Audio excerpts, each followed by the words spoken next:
Hello everyone, আসসালামু আলাইকুম। আজ আপনাদের সঙ্গে একদম সহজ অথচ ভীষণ মজার এক রেসিপি শেয়ার করব। বাসায় ডিম আর আলু থাকলে খুব অল্প সময়ে রেসিপিটা রান্না করতে পারবেন। চলুন তাহলে রান্নার প্রসেসটা শুরু করা যাক।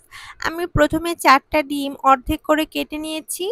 দেন একটি প্যানে পরিমাণ মতো তেল গরম করে সামান্য একটু হলুদের গুঁড়া, লবণ এবং মরিচের গুঁড়া দিয়ে একটু ভেজে কেটে রাখা ডিমগুলো দিয়ে একটু ভেজে নিব 2 মিনিট মতো। আমার ডিমগুলা ভাজা হয়ে গিয়েছে, এখন উঠিয়ে নিব। অবশিষ্ট তেলে অ্যাড করে দিচ্ছি কিছু আস্ত গরম মশলা, জিরা, লবঙ্গ, এলাচ, দারুচিনি সামান্য একটু ভেজে নিয়েছি। এখন অ্যাড করে দিয়েছি পেঁয়াজ কুচি। পেঁয়াজগুলো হালকা একটু ভেজে সামান্য একটু পানি অ্যাড করে দিয়েছি। এখন দিচ্ছি পরিমাণ মতো মরিচের গুঁড়া, হলুদের গুঁড়া, জিরা গুঁড়া, ধনিয়া গুঁড়া, লবণ এবং আদা রসুনের পেস্ট।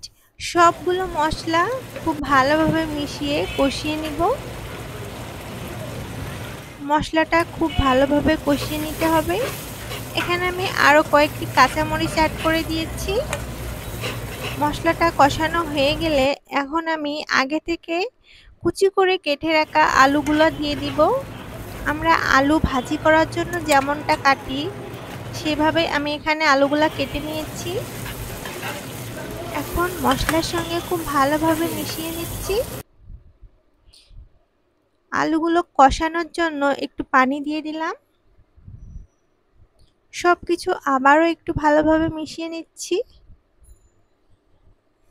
এবার ঢাকনা দিয়ে রান্না করে নিব, আলুগুলো যেন কিছুটা সেদ্ধ হয়ে আসে। দেখতে পাচ্ছেন এরকম তেল উঠে যাবে, তখন বুঝতে হবে আলুগুলো খুব সুন্দরভাবে কষানো হয়ে গিয়েছে। এখন আমি পরিমাণ মতো পানি অ্যাড করে দিব ঝোলের জন্য। এখানে খুব বেশি পানির প্রয়োজন হবে না, যেহেতু আলুগুলো অনেকটাই চিকন করে কাটা।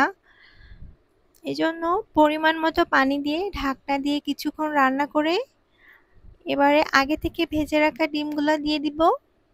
1 মিনিট মতো রান্না করে নিয়ে এবার উপর থেকে ধনেপাতা কুচি, কয়েকটা আস্ত কাঁচামরিচ এবং গরম মশলা দিয়ে আরও 1 মিনিট মতো রান্না করে নামিয়ে নিব।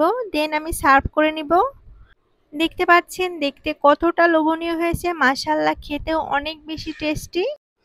মাছ মাংস খেতে খেতে বিরক্তি চলে আসলে এই রেসিপিটা ট্রাই করতে পারেন।